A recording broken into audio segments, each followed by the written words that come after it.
Okay, we are live. So, welcome to Tamarah's Closet today. I am very excited to have a wonderful contemporary realist painter with me today. She is with me live from Atlanta, Georgia. I actually discovered her a few weeks ago in one of the issues. It was actually this issue of the Art Collector magazine. And so I was really, really excited. I instantly fell in love with her work. And I then searched her on Facebook and found her. And I was just thrilled that she agreed to be on my show today. Her work is just very dreamlike, and it brings fond memories to me. Her windowscapes, like this one behind me, of vacations that I once had growing up, family vacations, as well as her kind of whimsical works of wildlife. That's behind me here. I just love that. They just make me feel lighthearted, and they're very thought-provoking, and they make me feel playful. That's what I think. I love the black backgrounds. And also, there's 6 of her paintings are presented in the Gallery Arte Libre's 5th volume, which is over a 200-page book representing 100 of the world's leading contemporary realist painters. So I think that's really exciting. I'll have her talk about that. So I want to go ahead and bring her out since we got started late. I want to welcome Karen Hollingsworth. Karen, say hello so I know you're still with me. Hello, Tamarah. So I'm really excited to have you here today, and you've got such a great fan base, and that makes it even more fun to have all these great responses that we've had in my promoting you. I always like to start out with a little bit of your background and family history. I know that your husband's an artist, but I was wondering that are there any artists in your family history or in the arts at all? Actually not really. My mother did some stained glass, and when I was growing up, she worked, she did a little sketching here and there, but I hear that back in the old country in Czechoslovakia, in my father's time, that there was an uncle that painted, but I don't really even know his name or much about him. So I think I'm the first, actually. Oh. Well, that's great, though. But I like that because I like to show the viewers that they don't necessarily have to have a family history of, you know, of something they're dreaming about, and that. So I think it's important to show that. So I think it's kind of really actually very nice to hear you say that you didn't have that family history and you still had all that talent. How old were you when you discovered you had a passion or a gift of painting? Do you remember? That is an interesting question. When I saw your list of questions and I was trying to think back, and I don't remember a time when I didn't want to be an artist. So that was interesting, and I don't know how that started, but my whole childhood I just drew, given half a chance, and a lot of kids are like that, so I didn't think I was any different. But I would get lost in the drawing, whereas I think other kids just play at it and then get tired of it and go on, and I could just do it for hours and hours.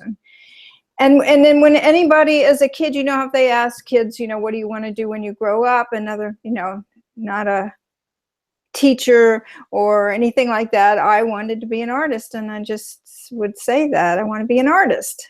And I don't even know how I learned that that was an option, but apparently I did. So that's pretty amazing to know that young, and then you follow through with. I wanted to be a veterinarian when I was little, but I did not become a veterinarian. So. But do you remember when you were really young some of the things that you drew at all, or do you remember that? Or that's an interesting question. And, you know, and I do think about was one theme that, well, one of the things that I drew a lot when I was about in the 5th grade, I got a little obsessed with ballet, and I would draw ballet dancers, and I would just draw their figures and their bodies and the tutus. And anyway, that was something that I did. And then later on, I started drawing little scenes that made me happy. Houses, you know, in beautiful meadows, and kind of almost like I do the interiors now, but I would do them from the outside. And it was a way I found that it would take me, I was kind of an anxious kid. And so drawing was a way I could get out of my head a little bit as a kid and just almost go into a hypnotic trance, and I could stay there, and it was very pleasant. Oh, well, it's interesting. You said you had this thing for ballerinas, because when I saw this painting, or it's actually the one with the elephant in the Art Collector magazine. I should have it here, but I think my little marker fell out. And I kept thinking, why does this look so familiar to me? What is it about this painting? And then it dawned on me, I don't know if they can see this, of the elephant, but I had photographed some red ballerina shoes a couple months ago, and there was one photo where I just blacked out the whole background, and I wasn't sure if I should post it. I thought it was kind of cool, but I posted it. I liked it, but I thought it was really cool. When I saw your work, I said, oh, well, I guess it's okay I did that, because I said, this wonderful painter does this. So it was really, I'm glad I gave you permission to do that. I know you did. I was so, because I'm not a painter, not art, and I just thought, oh, cool, that's good. Okay. So it's always good to have that validation when you see someone do something. But I just love your backgrounds. I really do. But I wanted to know, Karen, because I like people to hear that might be watching, that want to do what you're doing. How did you get started in turning your passion of art into a career? Do you remember what that was? You froze up just a little bit, but I'm going to keep going. Okay. It was a long and strange path. I had gotten out of art when I left home pretty young, right at 18. And I decided at that time that I was going to be a nurse, because I was working in an area where there were lots of nurses. I was influenced by that. And I didn't think there was a chance in hell that I'd ever be able to do art for a living. So I became a nurse, and I stayed in that field and really didn't do any drawing or painting anymore after high school until I was about 28 years old, or 29. And so it was a long time. I'd gone through kind of a hard divorce and a difficult period, and I found myself being drawn back to art again. And then I met my husband, who I'm with today, and he was an artist also, and I was inspired by his work, and he encouraged me to pursue it. And I started taking art classes, just adult art classes, and I mean, after that I couldn't stop. So the long winding road is sort of like where I went with that, which started out painting animals, which is funny, I've come back to animals after all these years. But I started out wanting to paint wildlife and portraits, and I really loved portraiture. And so I focused for many years on portraiture, thinking that I could get into the business that way and be able to get out of my nursing job and into portraits. It didn't really happen for me that well. I mean, I got lots of work, but the prices, I couldn't charge very much, and I could never make much money. So it was kind of a long transition out of pastel work, which I started in, and working more into oil painting and into the portraits, and then getting bored kind of with the portraits and frustrated that I wasn't going very far. And then I just started taking any opportunity that came my way. So if it was like a little show for artists at the local mall, where I sat and I painted portraits, and then from there it went to a small co-op gallery, and anytime I could get my foot in the door with any sort of opportunity, I took it. And then of course in like 1998, 1999, I think the biggest opening came when eBay came about. I guess it had been going for a while, but I had just found out about it and had a friend who had started selling their paintings on eBay. So that got me involved in the internet and selling on eBay. And after a little while of that, I was able to transition out of my nursing job completely and make enough money.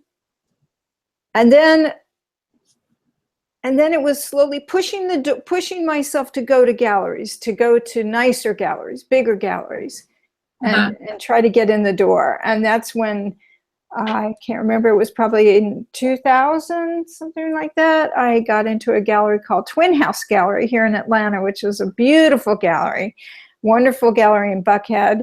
And that's where things really took off after that. She promoted my work well and gave me shows and encouraged me. Oh, that's great. That's great. So you do kind of just have to knock on doors, go to different galleries and show your work. And you really do. I mean, at least for me, I mean, if you ask 10 different artists, they'll probably tell you they got there in 10 different ways. But for me, it was a lot of just knocking on doors and being a little pushy when I could and trying to get the opportunities and and learning, constantly learning and searching and trying to find my way, reading magazines and buying books. I have stacks of art books. And so it all paid off, you know, it was all part of the evolution.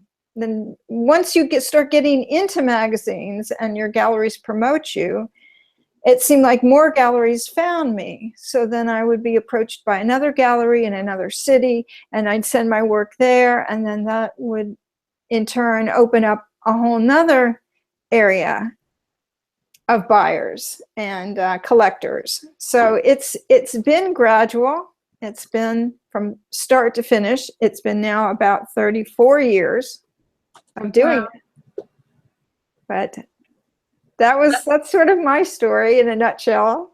Oh, that's great though. So it just sort of starts snowballing once you get going, I think. And each opportunity leads to another. But what's been the tool or vehicle that's worked best for you to promote yourself and work over the years? I would say the best one is still when I got into galleries that were willing to promote me and they spent the money and put me in national art magazines like American Art Collector, which is just this amazing magazine. And so then you're seen nationally. And I think that has opened more doors for me than probably anything else.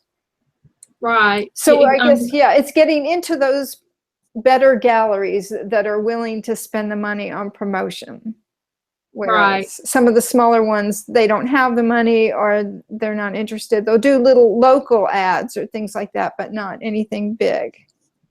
Right. Now, how do you feel about social media? Do you utilize that a lot, or do you like it? Everybody has a different opinion about it. Oh yeah, I think it's just wonderful. I mean, it's not just only wonderful for me to get my artwork out there, but for me to find other artists that inspire me and that I make friends with through Facebook or through Instagram, and you just get this wealth of information from other artists, what's working for them. If a gallery approaches you and you're not sure about what kind of gallery it is, because there's a lot of galleries that aren't very reputable and they'll take your work, but they won't pay you. And it's, so you want to kind of get around those landmines. And with Facebook, you can contact other artists and you can say, I saw you were in this gallery, tell me about them. You know, is it a good gallery? And you just get behind the scenes stuff that before the internet and social media, I don't think you would have that kind of access. Right. I think it's been great. Social media has been great for anybody who is utilizing it for their business. And so it is. Plus, you get to connect with people all over the world that you never would have connected with. So absolutely. Yes. Yeah. It's pretty amazing. How did you develop your style in the beginning? I mean, because I'm sure it maybe changed over time, but how did that come about? did you always know you wanted to be a contemporary realist artist, or just? I just went where I was inspired. You know, I let the visual, the things that I came across inspire me. I let my imagination inspire me. I kind of went where my heart wanted to go.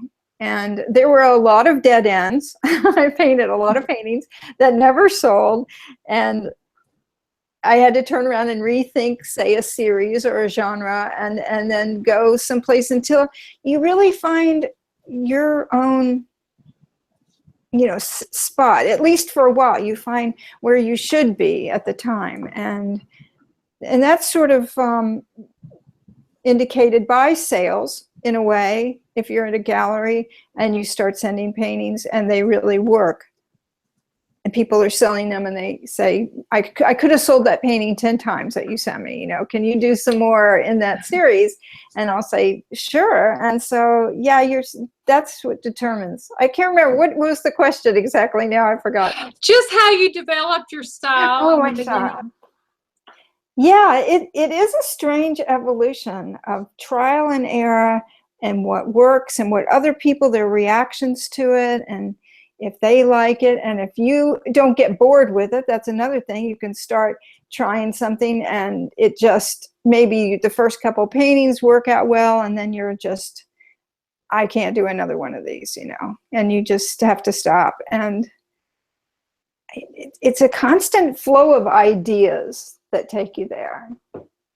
Right, exactly. Well, I think it's really interesting that your husband's an artist too, and I wanted you to share, because I would imagine there's some really wonderful things about living with another artist, it being your spouse. What have been the advantages of that? Oh, well, I can't even imagine that I could have done this without him.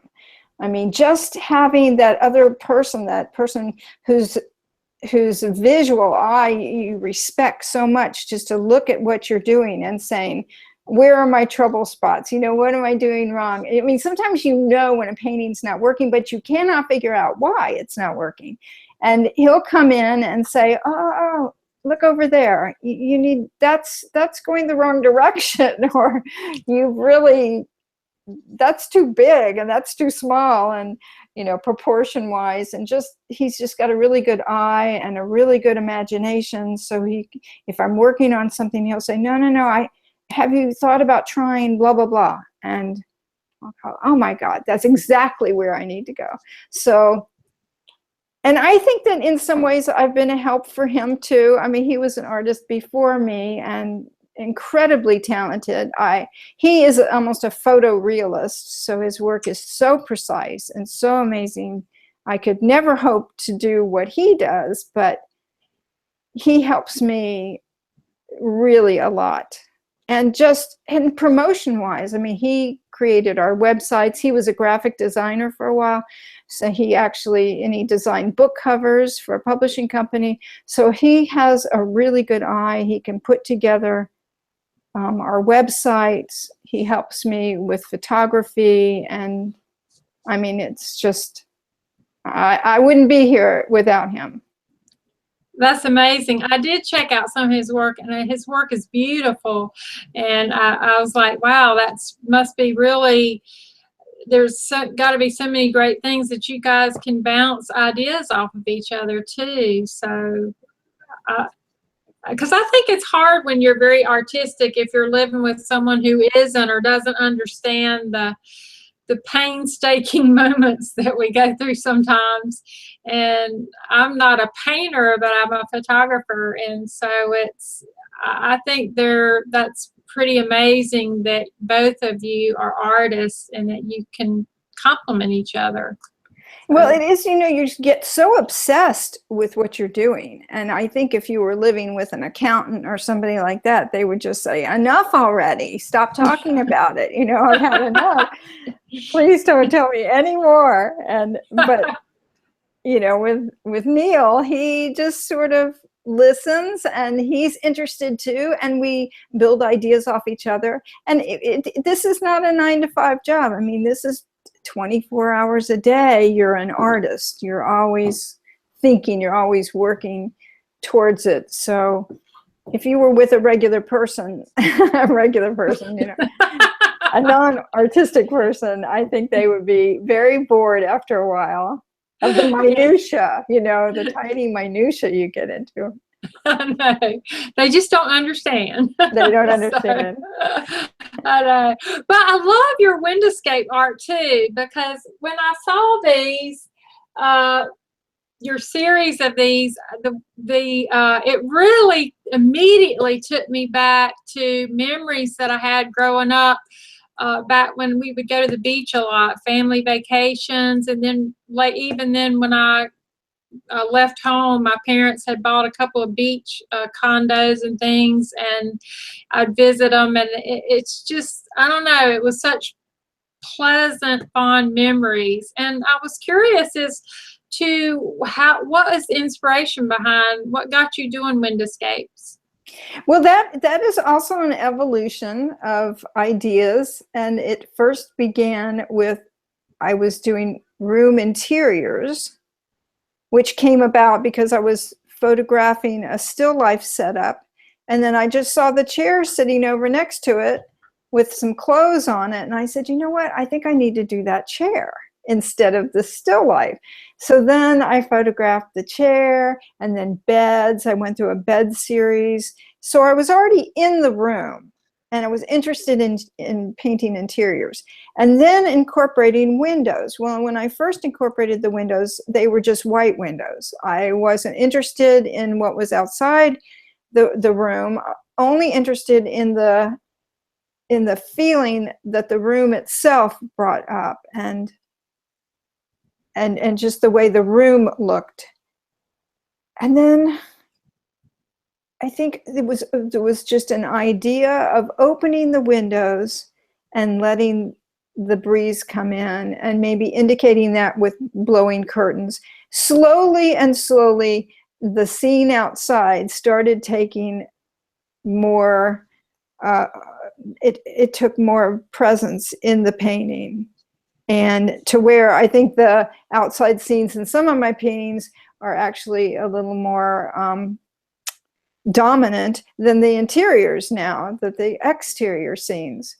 But I like that idea of being inside of a very calm, wonderful room that brings you tranquility, and then there's a wildness outside of that room. So it's like the best of both worlds. You've got the interior calmness, you've got a protective from the structure that you're in the room, and then you also have this wildness outside, this ocean, this mountains, and I don't know, I find it soothing to look at the world that way. A little protected, maybe. Yeah, you're safe inside. It is true, but I was wondering if it was inspired by some of them were inspired by childhood memories or dreams that you've had, or no, we didn't have much money growing up for vacations, I don't think. I think one time when I was 14, we did take a trip to Biloxi, Mississippi, but never stayed in these kinds of rooms. When I got older, and I got with my husband, Neil, and we would go down to this little town down in Florida, on the Panhandle. It was called Grayton Beach. And we would rent these little cottages. They were just cheap. I mean, literally back then you could get one for $30 a night. And we would go with friends, and people would bring their guitars, and we would just have these great times at this little Grayton Beach area. And you could see that maybe I was inspired by that, because these cottages are reflected in the rooms that I choose. Okay. So yeah, maybe so. I never thought about it, but I think you might be onto something. I think it didn't happen in childhood, but it happened in my early life. Right. Well, they very to me, they very much are dreamlike. I don't know. That's just what it makes me feel. But I also like the black backgrounds in a lot of your work.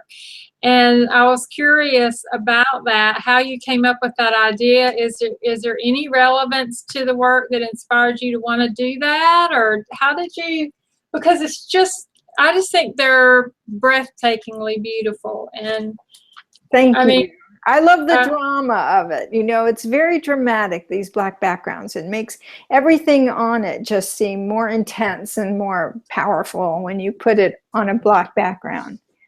And, you know, like with zebras, you know, when you're working in black, you can almost lose the edges of the blackness of the zebra into the black background. So I think that sort of adds to a nice quality. now, when was this, did you photograph a zebra and then just add, or what? Yeah, I get photographs. There's some zoos. You can get I photograph from zoos. Sometimes I will use pictures. I change them a lot. Nothing is, sometimes they're partially made up, but because you want the zebra to look right at you, I kind of enjoy the animals making eye contact. And so, yeah, they come from different sources, the animal pictures. But I showed this to a friend of mine, and he just loved this moon too. I mean, the moon is just. I think that made, when I was putting together compositions and trying to do something, you know, a little more surrealistic, a little bit more mystical feeling, and get that feeling into the painting. And then it just seemed like there was too much negative space at the top. I mean, I love the black, but it was too negative. And I thought, what could this be? And then I thought, oh my gosh, the animals are traveling. They're traveling together. I'm not sure why, but for some reason, they have taken refuge together, leaving a bad situation, going to a wonderful situation, and they're doing it at night under the moon. And then when I thought of that, it was one of those moments where you just like, wow, that's it, which is a wonderful thing about art, is when you get those moments. So, yeah. Well, I just love it. Well, you know, I love zebras anyway, and so that caught my eye right away. And of course, the ones in the art magazine, the one with the woman standing on the. Can you see that? Yeah. I wish I had a bigger image of that to show, and I don't. But I am kind of obsessed with women and crows, because I think there's a connection. Maybe all humans, but I think women and crows are something wonderful. I did another one before that one where it was a woman with a fox and crow. Oh, yeah, okay. But this one, I just thought of her standing on the moon. And people say, well, what is this about? You know, what does this mean? And I don't know. I just know when it's right in my heart, when I put together elements and I say, that just seems right. That just seems powerful. And I'm sure a psychiatrist would have a field day with me trying to figure it all out, but it's just fun. Well, I photograph Barbie a lot, so I'd hate to think what a psychiatrist thought of me. Exactly. But I don't care, but I just love it. It doesn't have to mean anything, though. Thank you. People want to know that, and I'm just throw my hands up. I don't know what it means. No, I don't. I've never been one that think. To me, art doesn't have to mean anything. It's more about the emotion that it brings out. Exactly. Yeah. I try to tell that to people. They want a narrative, and there can be a narrative, but it's more internal. It's what it brings up in you. It's what you look at and you go, wow. Yeah, I just love it. And see, there was a period I did a lot of bird watching, and I got fascinated with crows because they're so black. Sometimes they're almost a blue hue in them, and they're just so shiny. And so I've never photographed them yet, but I used to watch them a lot. And so I don't know. I just think the whole thing is I like it. Thank I mean, you. I wasn't searching for a meaning when I just liked it. So. Okay. Well, I think another artist understands that. I mean, I have met artists who come up with almost a narrative first and then create their painting around that. And I've never been that way. I've always seen it visually, and then if a narrative comes up, you know, later, then Right. I can go with that. But yeah, it's always visual for me first. Right. That's yeah, I understand that.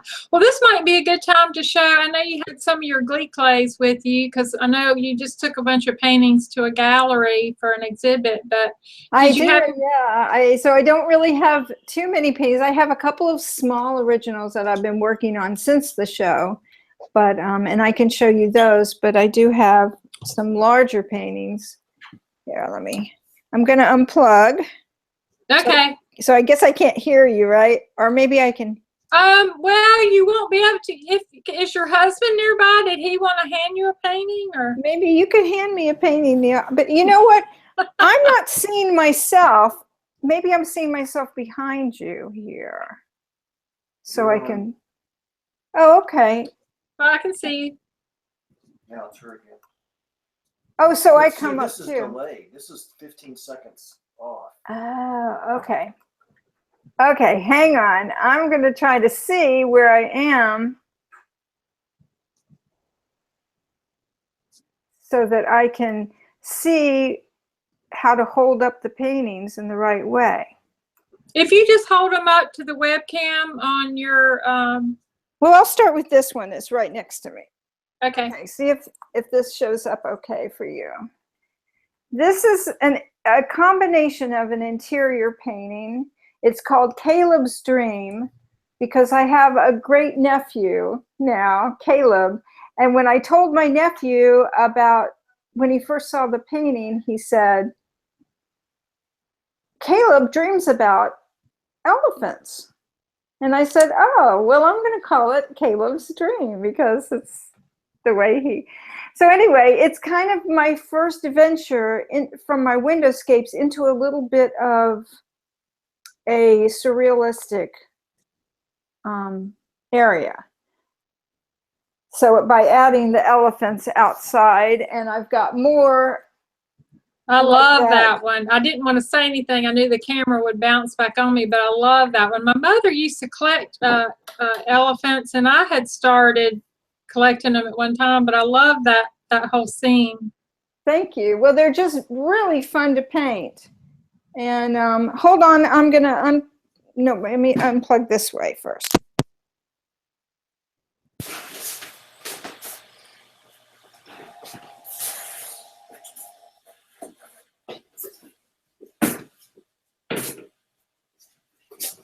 Can you see this?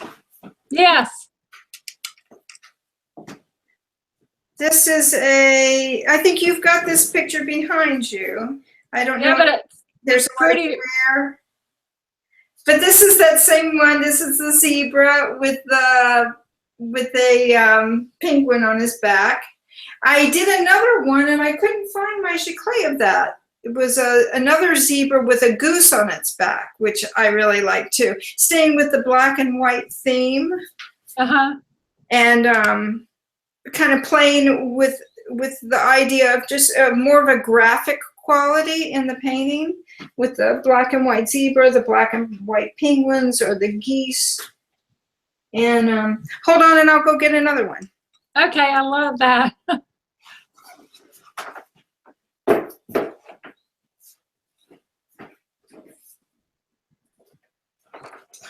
This is more of a traditional painting, but it is part of the black series. I really enjoy painting paper bags. I don't know why, but when I put a paper bag in the sunlight, I just think it turns into a beautiful thing. And I thought, well, people bring home flowers from shopping, so why not stick some flowers in some paper bags and then add some hummingbirds to give the painting life. I was going to ask if that was a hummingbird. I love your paper bags. They are so gorgeous. The lighting. I love painting them. I just get lost in it. It almost becomes an abstract painting when you're doing it because the wrinkles and the folds and everything. Hold on, I'll show you an original one I've been working on. Okay.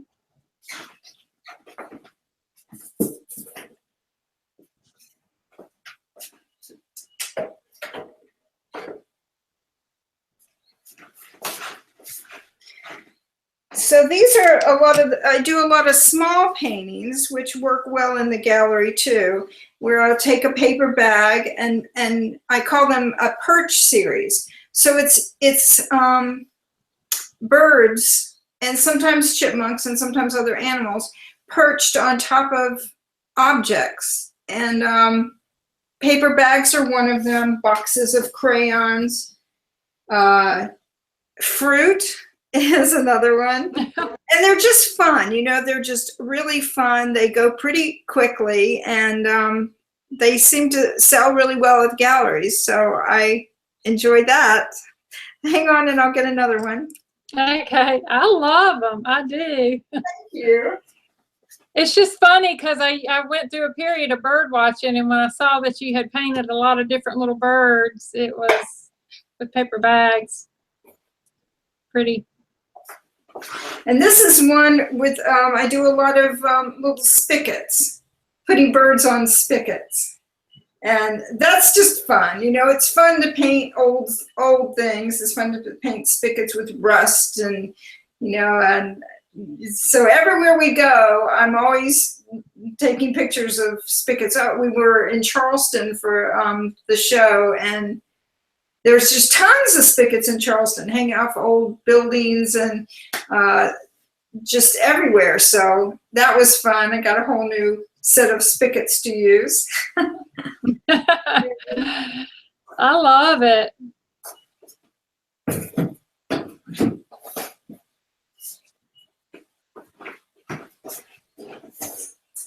And then I think you have this one behind you, but I really loved this particular painting that I did. I don't know if you can you see it okay?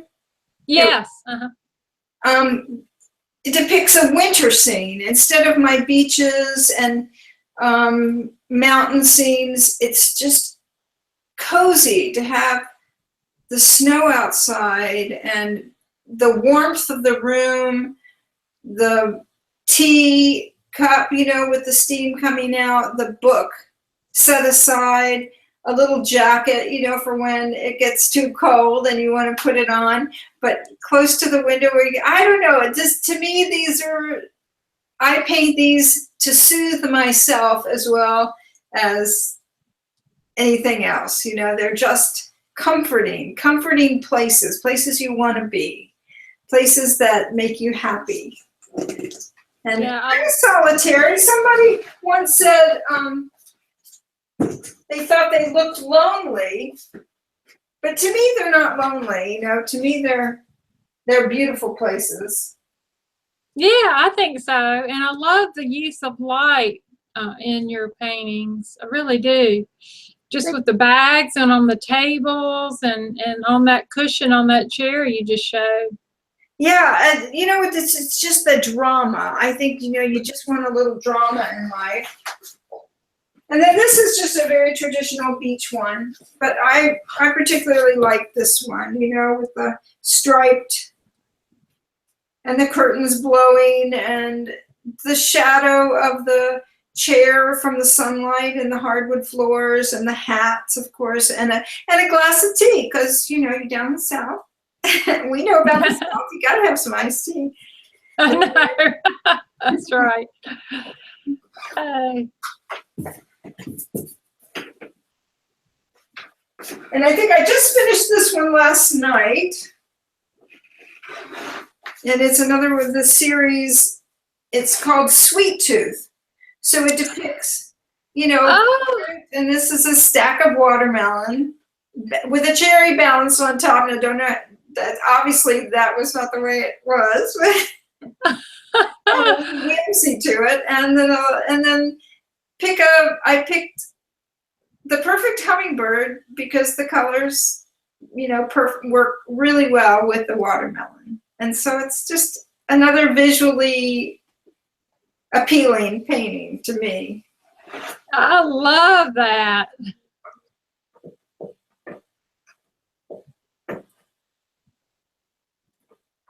So, is that sort of a good example? Yeah, that was great. I love all your ideas that you come up with. Thank you. I mean, I have so many. I'm constantly coming up with ideas, and I have them all over in paper, stacks of little papers everywhere with just little sketches and little ideas written down. And so I'm constantly writing them, and then I lose them, and then I have to find them again. So Yeah. I'll find a sheet of paper with like 3 ideas on it, you know, and I'll go, oh, wow, I forgot all about these. So it's like this gift. It's like, oh, I have to try that. No, I love it. I really do. I like all your work. So that was awesome. Thank you for sharing all that. Oh, you're so welcome. And, you know, if your viewers want to see a better version of them, you know, with the photography, it's not as clear showing them from this vantage, but you can go to my website, KarenHollingsworth.com, and you can see the paintings much larger and in better lighting. Yeah, and they can get Glee clay. Glee clay. Actually, it's pronounced giclée. It's a French word, giclée. Giclées. They can get those on your website as well, right? That's correct. Okay. Okay. Well, I know there are other artists as well as your fans who might be watching this, or either now or in the future. So I wanted you to share your thoughts on what you think makes a good artist into a great artist. That's an interesting question. And there's probably as many answers for that question as there are artists. I personally think it's sort of there's a recipe for what makes a good artist into a great artist. I've known so many talented artists that go nowhere with their work. And it always shocks me because, you know, their technique is perfect. You know, there's so many wonderful things they do. But I think a lot of it is, one of the biggest problems, I think, is letting your ego get in the way of the art. You're worrying too much about how much money you're making for paintings, especially in the beginning when you're not going to make very much money, and you're probably not going to make much at all, if any, and you can't give up. See, so many give up at that point. You know, they think it's going to just fall into place. And sometimes it does, but most of the time it doesn't. I can't tell you how many. When I first started selling on eBay, Neil and I would say, well, we're hoping to make enough money to pay for our art supplies. And basically that's hopefully what we got. And then later on, when we hit like $100, a painting selling for $100 on eBay, that was just fantastic. So of course I've moved out of that part, but into galleries where now you're working with professional people who know how to present artwork and know how to hang it, how to work with clients and get it into the right homes and businesses, and then the work. And then of course, as you do it and you build up a clientele, you build up a history, people find the artwork is more valuable to collect. But what was it? How to turn into a great artist? Whew. I think there's a lot of things to pay attention to. A lot of that is paying attention to yourself. And I have ignored, that's one part that I've ignored a little bit sometimes, and paid more attention to the business of art and not so much the creativity side of it. But unfortunately, I have to earn a living through my art. I don't have the luxury that some people do, where they don't have to, in fact, I'm going to say that's a luxury, and at the same time it might be a hindrance too, because if you have plenty of money, you know, if you're a woman and you have a rich husband and you're doing paintings, which I have worked with a lot of women like that, you're not as motivated. You know, you don't have to. So you can paint for a month and then you can take off 6 months and not paint one thing. And you know, if you're working in galleries, they're not going to be interested in continuing to promote you if you can't constantly produce more work. Right. So, and you have to be inspired, you have to love it. And that's the difference too. You have to love it so much that you're willing to give up a lot of personal life, a lot of other things in order to stay with it. It has to, and a lot of artists I know, they like to paint for 30 minutes and then they put down their brushes and walk away and they don't continue. And just like I said, when I was a child, I could lose myself in it for hours and hours, and that still holds true today. If I'm really excited about what I'm working on, I can just work and work and work, and it becomes effortless a lot of times. No, I think yeah. Go ahead. I think those are some of the things that make a good artist a great artist is passion and flexibility, and not and being able to put your ego aside so that you can move on when something's not working. You can move on to something else, and somebody gets inspired. You know, you have to be able to constantly looking. It's like my husband and I, we would go places and we say, oh, there's a painting. Oh my God, there's a painting. There's a painting. You know, just wherever we went, we would see paintings. So you have to, is that? Yeah. Okay. No, those are great. I think especially the part about the ego, I think is helpful for people too, because that's true in any dream that we pursue. You have to be willing to fail at times. Oh and, yeah. You know, and you know the journey, and that you just keep on going. And your passion is what keeps you moving. So I think you're right for sure. But I was going to ask you how you choose oil as your medium. I mean, I know it's obvious with your bold colors and the, you know, especially in the black ones. But you did some pastels. Oh yeah, I have worked in almost every medium. I think my original medium might have been colored pencils, charcoal and color pencils when I was just first starting, and I was just drawing mostly. I moved into pastels when I moved into color. It's a really good transition to go from drawing in charcoal to working in color.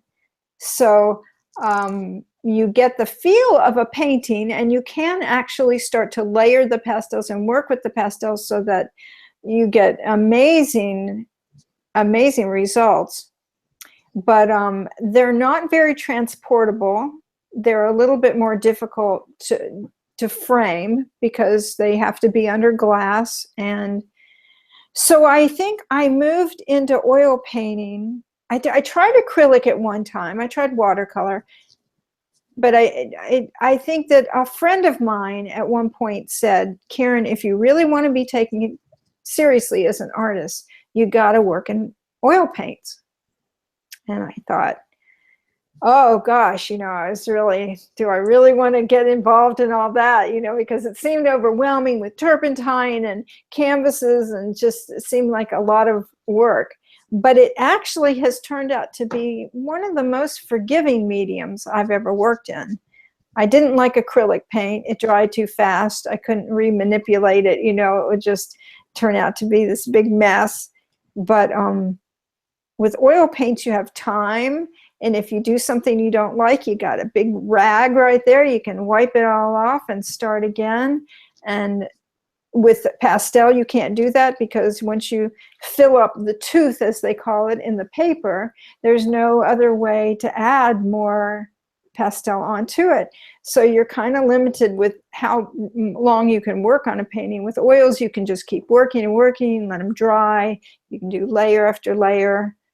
And so when my friend suggested that, and I was working in portraits at the time, and she said, a portrait painting, an oil portrait, is going to go for a lot more money. It's going to get you into a more sophisticated area of portraiture. So I think you should try it. And I did. I bought my oil paints and just lots of trial and error. And it's turned out to be the best, my favorite medium I've ever worked in. Yeah, well, it's beautiful. It really is. How do you keep yourself inspired and motivated, like when times get challenging or on a day-to-day basis? It is challenging sometimes. Like I just did 23 paintings for this show in Charleston at Principal Gallery, which is just such a fantastic gallery. I give a shout out to Principal Gallery in Charleston. Anyway, the artists there are amazing, and the people that work there, Frank, the director, and Michelle, the owner, are wonderful to work with. But when you do, what was the question again? Now I can't remember what it was. How do you keep yourself inspired and motivated? Yeah, and after you do a big show like that, there's so much energy that goes into it, you know, trying to figure out how cohesively to put the show together so one painting will flow into another painting and nothing looks out of place, and they all look like they came from the same person, the same artist with similar themes. And when it's all over, it's just so much work. And literally when it was over, I came home and I kind of just bottomed out. I couldn't even, I had not one inspirational thought. I was empty. And it's kind of scary as an artist to feel that way. You think, oh my gosh, is this now? Is this how the way it's going to be? But it wasn't. And slowly the inspiration comes back. You'll see something on television. You'll go for a walk. You'll see something. You'll look through a magazine. You'll say, oh God, that's an interesting idea. What if I took it a little this direction or that direction? And so slowly the inspirational thoughts start coming back. And then you just, I don't know. I wouldn't know how to stop them at that point. They kind of flood. Yeah. Well, you named several things that how I keep inspired. So I thought that was interesting. Yeah, because I get ideas from, like you said, a magazine, television, just all these different. Yeah. And then you just start getting ideas. They start coming to you. So how did you land this spot in the Art Collector magazine? This was the April issue, so it was the issue out. Well, you know, like I said, when you get into galleries that are really good at working with their artists and promoting their artists, that's when you get in these wonderful situations, because they believed in my work and they were going to give me this big solo show. And I think it was as much for them as it was for me. But I mean, definitely the galleries help. And in other magazines, I was in a magazine in France. I forget the name of it. It's in French. I can't remember the name. But that just purely came, I think, from word of mouth, internet, social media. I was in another Italian magazine. And that, you know, I mean, I don't know how those things even happen. Honestly, sometimes I'll ask and say, how did you even find me? And they'll say, oh, you know, they'll see me in another magazine or something else. So that particular article came about through the gallery who is promoting me, and they work closely with Art Collector magazine. Okay. Now you have 6 paintings in the, I know I'm not going to say this right, in the Arte Libra. Is it Libra's 5th annual volume? Did I say that right? Yes. I think that's a Arte Libre. Arte Libre.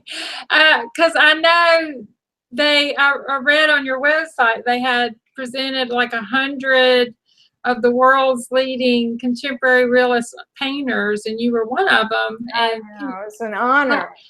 I know. That's a 200-page book. How do you know how you were chosen for that? Or? I do not. I have no idea. They just contacted me and sent me an email and asked me if I was interested, and I said absolutely. And you know, I really don't know. And of course, there is the language difference too. So that was a communication problem with that particular website and their book. You know, so it was a challenge. Yeah.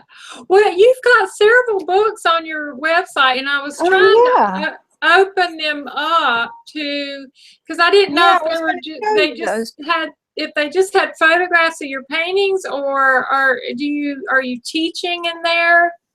No, it's not. They're not teaching. They're just photo books. This is the first one that. And I told you my husband had been in the book industry, and he designed book covers. So he did this for himself and for me. And he made us these beautiful picture books. Wow. That have a lot of the work. So it'll be, and they're on Blurb. So you can order them right from Blurb. You can see the whole book on Blurb before it even comes. But the pages turned out really beautiful. I think that the reproductions through that company turned out great. And yeah, they are. You know, they're long, they're big. So this was like the first one I did, and it's almost all windowscapes because that's what I was working on at the time. And it's even called Windowscapes Oil Paintings by Karen Hollingsworth. And then this is a more recent one we did, I think it was last year, Painting with Light. Yeah, I saw that one too, yeah. And it's more current paintings. So I think there's like 40 paintings or more in each book. This incorporates some more of the black background paintings. Yeah. And so it's a combination of all different types of my work, and they're available, like I said, just blurb.com. You can order it, and you can, you know, have them delivered right to your house. And I got there from on your website where it says books. I clicked on that, and then it took me to Blurb, whatever. Yeah, that's another wonderful thing my husband has done for me, is making these books. And I just recently actually did a catalog of the show that's hanging in Charleston right now at Principal Gallery. So there is a catalog also available on Blurb that has all the paintings from the show. So if anybody's interested in getting, I think it's only like $20 to have it delivered and to buy it. And do you ever have workshops or teach art at all? I never have. I've been approached several times to try and do one, but I'm kind of an introvert. In fact, this is really stepping out of my comfort zone. You're doing great. Thank you. Appreciate it. So yeah, it kind of overwhelms me. I did a demonstration at in Principal Gallery last year, 2016, at the show there, and demos work out better for me. I don't mind sitting and having people watch me paint. It's when I have to get up and speak, or I don't know, I get a little flustered, and so it's uncomfortable for me. I think it would be fun to teach painting. I enjoyed taking classes when I did, but I don't know. I don't really have a formal art education. Started later. I studied with a portrait artist, Nancy Honey, here in Atlanta for several years, and I took from the it was called the Atlanta Art College of Art, which turned into SCADS later on. But when I took classes there as an adult, but I don't really have a formal art education. So I don't know, do I have the credentials to even teach? You know, do you have to have one of those fancy degrees from, you know, Oh, a no, great I art don't. college? I don't know.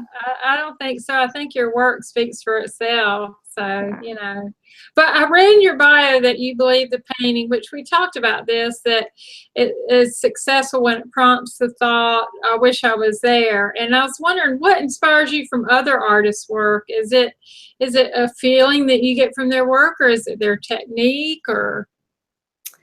Yeah, I mean, I am so inspired by other artists. I had a couple artist friends who I say, have you seen so and so's work? Have you seen this new work? Have you looked at this?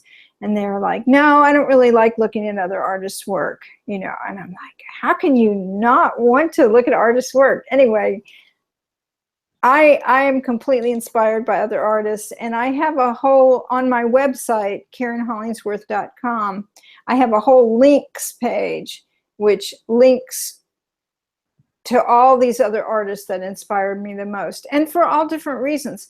I mean, there are realist painters like Jeffrey Larson, whose work is just off the scale beautiful. I mean, he can paint a fish, he can paint anything and make it look just majestic. I mean, it's just so off the scale beautiful. And Carl Russo. But then on the other hand, I'm inspired by a lot of artists that are more that use their imagination more, like John Brosio, who paints scenes with people and then wild things behind them, tornadoes behind them, or giant chickens, or octopuses taking over houses. And I just think that, I mean, how much better can it get than that? I mean, it's just, the work is just crazy good, and it just fills you with joy when you look at it, because they're just treasures. They're just these ideas. And there's so many other artists like that. So yeah, I'm very inspired by other artists. Yeah, well, that's great. I think that's great. Well, I interviewed Desmond O'Hagan last week, and he has, I love the way he uses light. You know, he interprets light, and I was noticing the light in all your paintings. So I haven't had a chance to see that interview. I'll go back and look at it. Yeah, you should. I think you would like him. I really do. He's one of the world's leading urbanscape artists. So yeah, I love that. Yeah, I think you would. Yeah, but when an idea comes to you for a project, is it like, say, when you started the black? I don't know. How does it come to you? Is it from looking at other people's work, or like you said, on television? Is that usually how, and then it sort of snowballs from there? Or? It can be, and it can also be like crazy happy accidents. Okay. I think my first black image that I was working on, I had taken pictures of a table and chairs, and I was trying to figure out how to put it into a room with a window, you know, and I wanted to move it from one photograph using Photoshop and move it into another photograph, you know, with just the windows, because I had taken this picture at a friend's house, and there was a lot of stuff behind it that wouldn't have made sense and wouldn't have made for a good painting.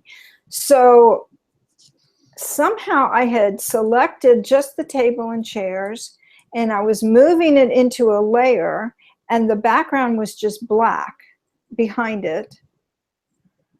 And I saw it and said, wow, that is really cool. You know, it was just an accident.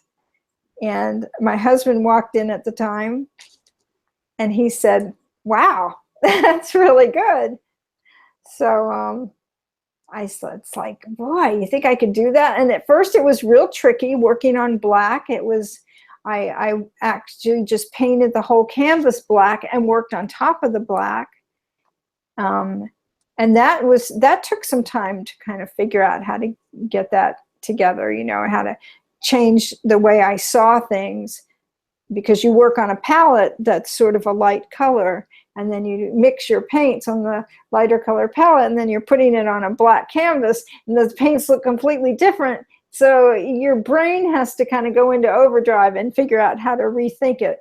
But I really just think that was one of my happy accidents. And there are lots and lots of happy accidents that come about when you do it, that give you inspiration. Sometimes I'll be looking, say, on Instagram, and there'll be just really small paintings, and you can't really tell what it is. And sometimes your eye will look at it and say, oh, I think that's this. Oh, that's really cool. And then you make it larger, and it's like, oh, that wasn't that at all. That's something completely different. But the idea is already seated in your mind from seeing it the first time in your mind, and you think, oh my God, well, that would be great. Or you'll see something and you'll say, you know, the artist was really on to something here, but they just didn't take it far enough. They didn't do, and so I said, I think I can do this, and I can change this and this and this, and I can make it a better painting. So you just... Yeah. Well, that makes a lot of sense. I mean, I think that that's how we get a lot of inspiration, for sure. And I like your term, happy accidents. Yeah. I do. Oh, yeah. I do. But what's the most exciting thing about your work? Do you enjoy the solitude of painting more, or do you actually enjoy the exhibits, whether it's solo or... Oh, for me, it's absolutely the solitude. The exhibits, I enjoy getting the feedback, because every once in a while you want to, you work by yourself, and you hear from the galleries every once in a while saying this is working or that's working. You know, people are enjoying seeing this. We've gotten a lot of good comments or feedback. And social media sometimes will let you know when you're doing something interesting. But basically, I just love my private life, my home life, being at home, taking walks every day, cooking. I'm like really into cooking right now, and my husband and I have become vegans, and so that's really exciting to try and figure out how to do this whole new cooking. I mean, it's been going on for probably about 10 years now, but we've taken it slowly, and we're not perfect vegans by any means, but we're getting better and better. And so there's just a lot of things I love about being home, and I'm addicted to television. I will tell you freely, I love television and movies and music, and so yeah, I'm a homebody, basically. Yeah. A very happy homebody. Do you have a most proud moment in your career, or the most proud piece of art? Is there? You know, it's so funny. It's like, I think my favorite piece of art is probably the one I'm working on at the time. You know, sometimes you get the most excited about what you're doing right at that moment. But there are several. That the painting that I showed you earlier with the winter scene outside, I think I nailed it. You know, I think I got the combination. It's balanced. It evokes a lot of wonderful, calm emotions. Everything sort of worked in that piece. Every once in a while, you'll just get a piece and and everything works, you know. And I think that zebra with the penguin on it was one of my very favorites too, of all of that series that I've done, with the animals that are riding other animals.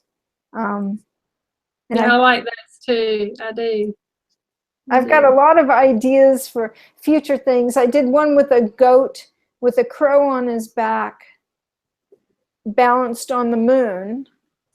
And I just really enjoyed going that deep into the fantasy of it. And I have other ones like that, airmail, where old-fashioned airplane is delivering mail through space. And I don't know, I think that's going to be my new thing in this decade of my life.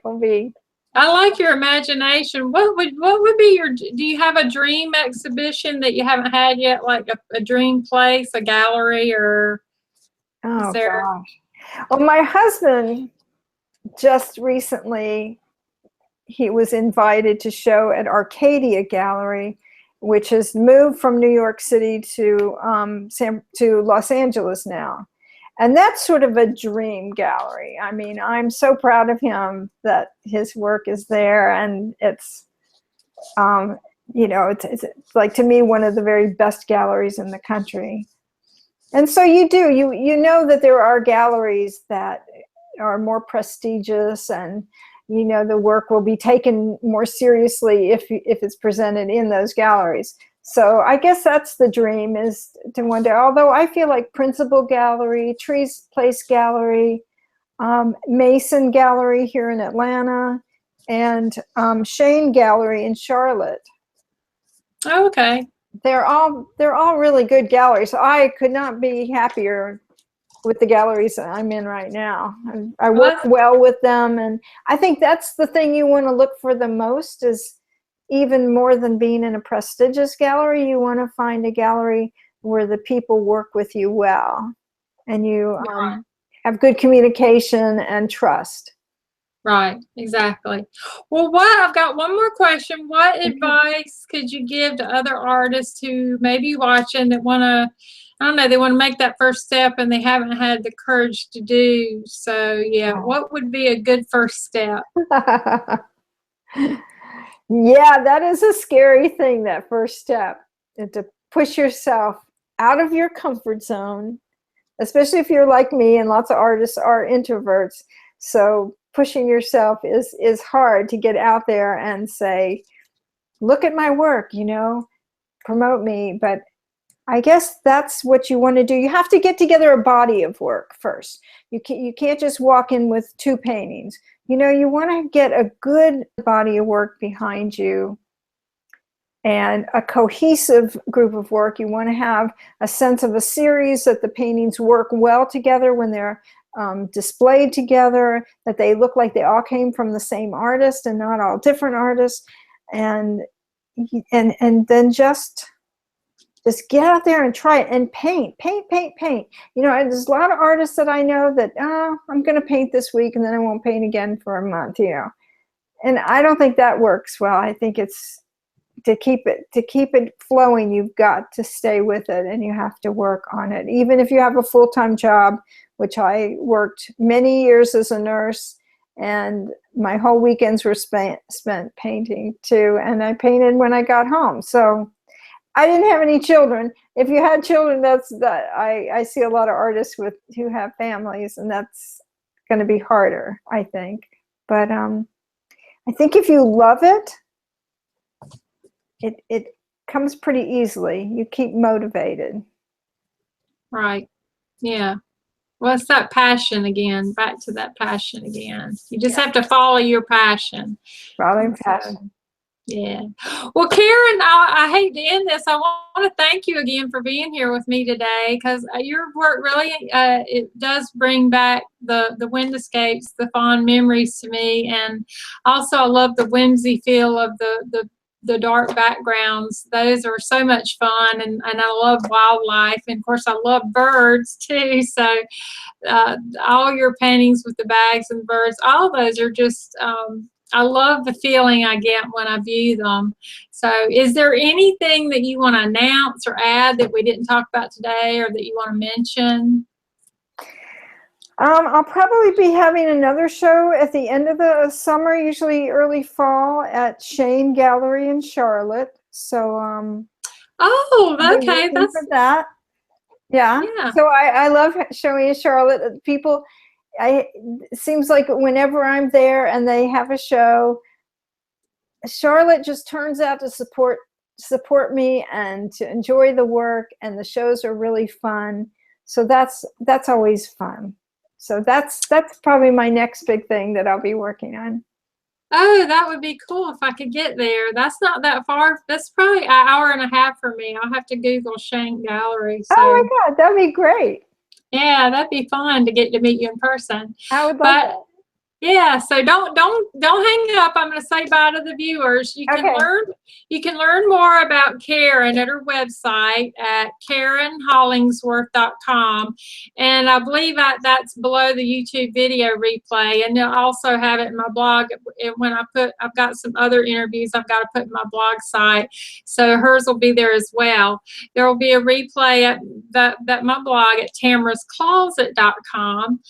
And I want to thank the viewers for their continued support. And please, please share the replay of this interview on all your social media sites so that I can, continue to celebrate Karen and keep promoting her via you, and you can also see the replay on my YouTube channel, Tamarah's Closet. And make sure you join me back in a couple of weeks because I have a wonderful local alternative rock band with me, Mightier Than Me, whom I actually got to photograph. I got to go to a listening party for their new album that was released back in the fall, and I photographed him a couple months ago for the cover of Everything Music magazine. So check back in a couple weeks to Tamarah's Closet, and to your own success, just keep on rocking it. And we'll see you in a couple weeks. Take care.